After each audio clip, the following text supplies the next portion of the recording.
Hello, the purpose of this tutorial is to give information on how to nickname these sections within your course. If you think about how Edline was structured, you had one individual Edline page for each period. So if you taught the same math course 3 periods, periods A, B, and C, you had an Edline page for A-Bell, B-Bell, and C-Bell.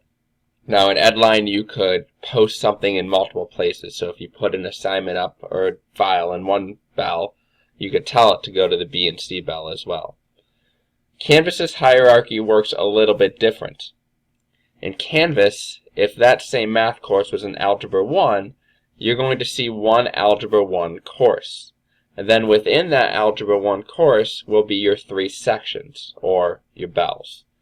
And so when you're working in your Canvas course, any content you post, you can have it go to, by default, all 3 of those bells, A, B, and C.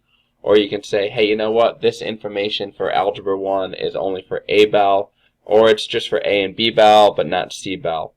So it's a little bit different. So when you log into Canvas and you select courses on the top, you're just going to see that one Algebra 1. And then within it, you'll find your sections. So I want to take a few minutes to walk through how to find that and how to nickname them if you want to.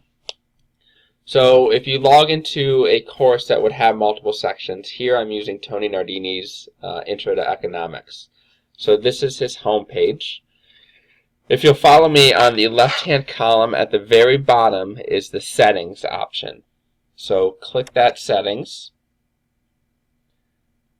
and you'll get this screen with the course details with the official information that came over from our Administrators Plus database. What's important here is what's at the top, sections. So if you can click sections, you'll see your list of sections. Now Tony has already nicknamed his section so that he knows which one is period C, E, G, and B. One of the downfalls, I guess, is on how the data comes over from Administrators Plus is that you'll see that yours just say Section 1, Section 2, Section 3, etc. So the appropriate step then would be to nickname your sections kind of how Tony did it. So if you select your first section and click on it, as students are filled in, you'll be able to see your list of enrollments.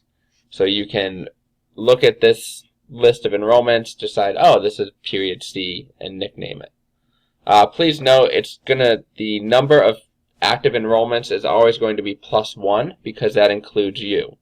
So Tony's C period actually has 25 students, but 26 total with him.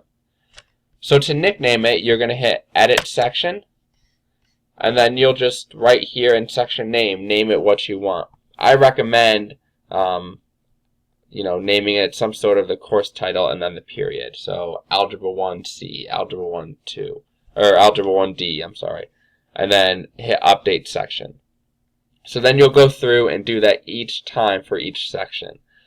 It's a little bit of a pain. It's one of those administrative tasks that you'll need to do at the beginning of each term for a course. If you have a semester course, you'll have to do that again in January or just once a year. Please make sure not to touch the cross lists and decross list buttons. That'll kind of screw up the space-time continuum in Canvas, if you will. So that's just a brief primer on where to find your sections and how to nickname them to fit your needs.